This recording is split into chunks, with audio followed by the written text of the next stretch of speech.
Next up is going to be, we're going to complete this trigger guard. Now, the kit came with the standard piece that's flat and boring, yada yada yada. Instead, like my other AR, we're going to put on the Magpul extended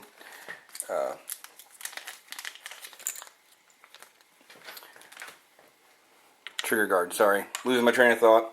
Getting excited because we're getting down to the end. So, let's go ahead, spin this around, move you guys back over here, and okay, so we have our set screw that come with it and the roll pin. So I am going to go ahead and get the roll pin started in advance so that I don't have to start cussing and screaming.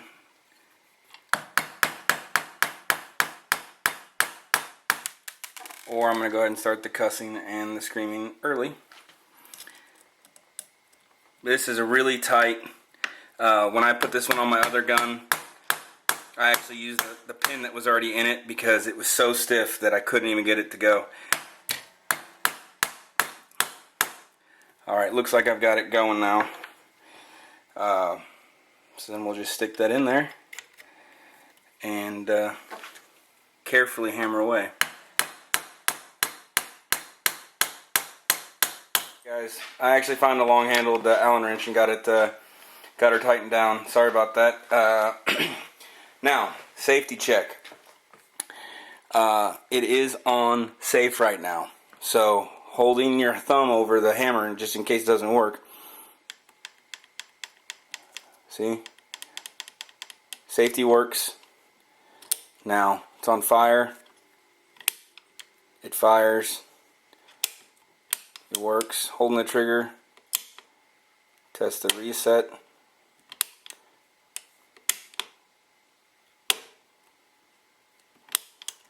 So, alrighty. So we have a functional firing group now with safety, and the safety won't work with the hammer up. Hammer goes back down. Safety can go on. Safety works. Alright. Now, we are almost done. We've almost got this thing built up how I like it. Hopefully you guys aren't completely bored to death yet, and I can tell I initially wanted to not have to do this with any editing, but I can tell there's going to be a hell of a lot of editing. Next up is going to be, we're going to complete this trigger guard. Now, the kit came with the standard piece that's flat and boring, yada yada yada. Instead, like my other AR, we're going to put on the Magpul extended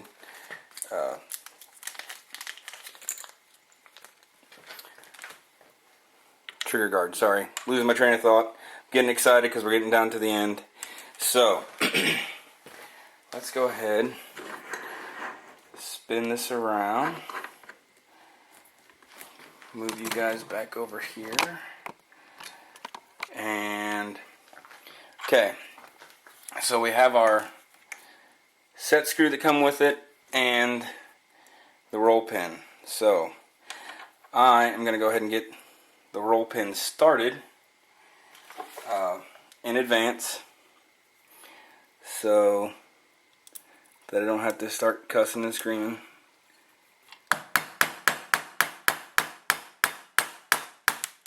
Or I'm going to go ahead and start the cussing and the screaming early. This is a really tight, when I put this one on my other gun, I actually used the pin that was already in it because it was so stiff that I couldn't even get it to go. Alright, looks like I've got it going now. So then we'll just stick that in there and carefully hammer away.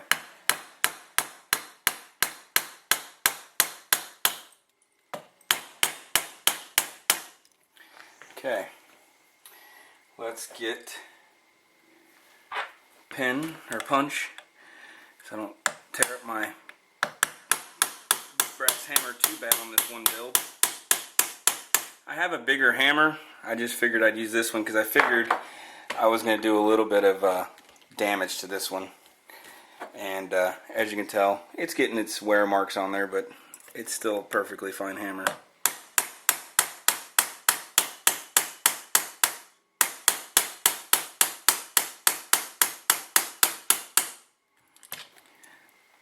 Actually, I need to get a bigger punch because it's starting to open up the roll pin, which is not what we want to have happen. I guess it'll make it, that vise isn't the greatest for holding that thing too still, is it? I guess it's okay that it did that because it's going to make it that much tighter and that much more secure, huh? But this thing's not going anywhere.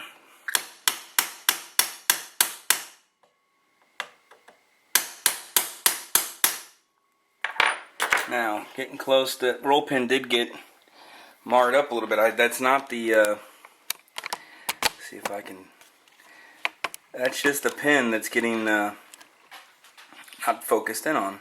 That's the pin that's getting damaged. A little bit of the receiver, but that's the pin that is getting shiny. But like I said, this gun's going to get used, and if I want to, a little bit of Sharpie can.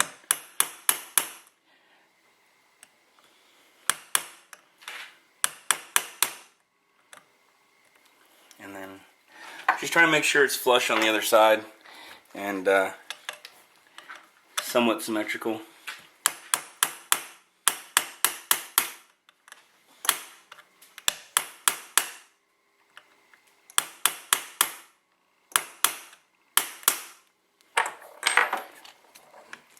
Alrighty, it is a little dinged up, and I probably should have taken better time, but we've got that in there. We're good to go.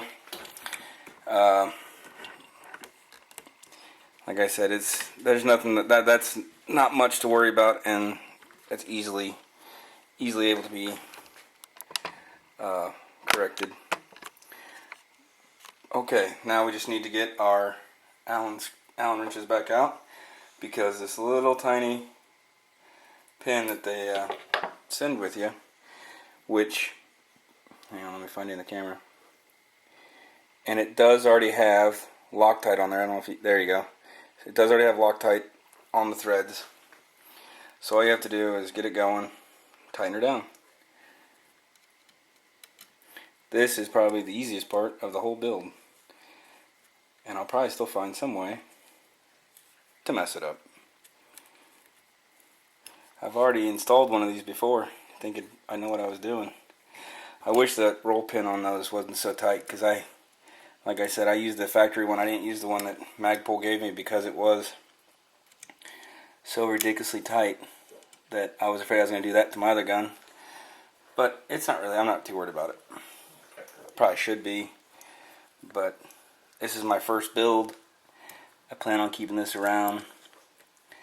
I mean, I'm not saying I won't sell it. Obviously, if everything I own is for sale for a price. Just not everybody likes the price.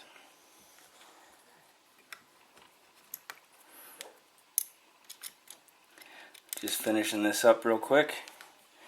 We are very close to being done. Alright, that's in there. Now, just a couple more things. Let me back up here a little bit. Now there's that naked buffer tube sitting down there all by itself with nothing on it. So we ought to put something on it. And I was going back and forth on how much I wanted to spend on it, and I thought, let's build it first. We can always upgrade it later. So I've got the Magpul Mo stock, and it's got came with this standard rubber butt pad, which is fine. It's a really good, it's non-stick, or not non-stick, non-slip. It does grab your clothing. It works. I have it on my 5.56, but I figured if I'm building this thing for comfort, because I do want to kind of hunt with it. I want to make it into my varmint gun. I'd like to shoot some coyotes with it, and I hope to make a trip out to Oklahoma and or maybe even Texas and do some hog hunting out there. So I'm just going to take this there's just 2 screws. You take those screws out. This thing pops right off. And then to go on it, I got that really thick butt pad. You see how you can compare how much more there is. It's not that squishy, but I think it'll take a little bit of the brunt and make it just even that much more comfortable to shoot. And it gives you that little bit of extra distance, so I don't know. I don't see why not. It was $18 I think for the extra butt pad. So not too overly expensive in my book, considering building this whole rifle. I haven't really talked about, in some of my earlier videos I talked about price, and with everything said and done, if you don't take into account the cost of the magazine, which was I think $14, and the cost of the ammo, I got this whole build on the counter here, what you see me building, for I think with shipping and tax, everything, all the costs included, I got it for I think $8.59. Now for this, there's this little lever right here. So you want to get started on there, and then you got to be able to pull down, and then it's a little stiff, but it's brand new. But there you go. 2, 3, 4, 5. So 5 position. 1, 2, 3, 4, 5, 6 position. Sorry, I can't count apparently. Alrighty, so slide that all the way back forward, and I'm trying to think of what else we need. I think we're almost ready to marry the two together. So our takedown pins work after the detents went flying. Boy, that was pissing me off. I was afraid I'd lost them forever. Okay, so we have our upper, and we're going to slide that right there. And she's in. Now, we are missing one little thing. Charging handle came off my old 5.56. It's got the Badger tactical latch, which I figured I'd leave on there. One, because I like the extended grip there, and if I'm hunting in the winter, getting your gloves around that can't hurt. So we'll get the charging handle started. We've already assembled our bolt earlier. Slide that in there. Oh, come on. A little stiff. She needs a big coat of ballistol. Let me tell you, this gun is dry. Slide that back. Whoa. My vise is starting to give out under the weight of this beast. Alrighty. Now, let me reposition, because I do not need this thing dropping now. Actually, yeah. I have a block here that's designed to hold the AR in, and that's not a magazine, it's just a plastic block.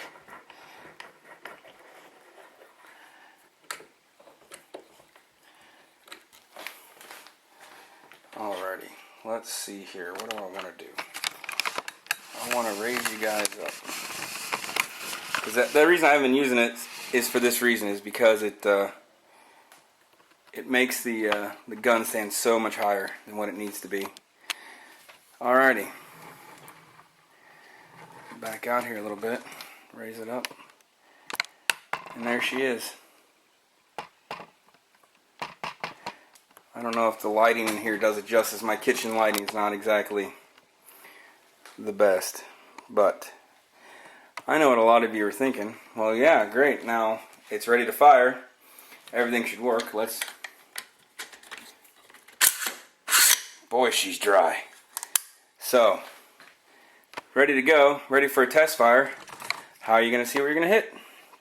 Well, for those of you who watched my previous videos, you already know that the optics I took off of my AR before I put the EOTech on there were the Zeiss 3x9x40 Conquest scope with mount. So we'll just loosen these screws here and set her on there. Boy, she's getting heavy now, and the vise, the $16 Harbor Freight vise is starting to feel the strain. But there she is, folks. Let me, since I'm walking around with this freaking tripod, let me just take the gun off, and I apologize for any shakiness. I'm a little excited. I've been talking about this for some time, and it's finally built. The stock, the scope, and the free float tube, the gas block. And what I like about it is it does not have a flash suppressor on it. It has a crowned muzzle. It's very clean looking. And for $859, minus the cost of the optics, obviously, because that was a purchase I already had. And I did save some money because, you know, the charging handle, good catch, the dust cover, you know, the optics. I saved a little bit of money, not a lot, but it turned out pretty good. And I cannot wait to take this out and fire it.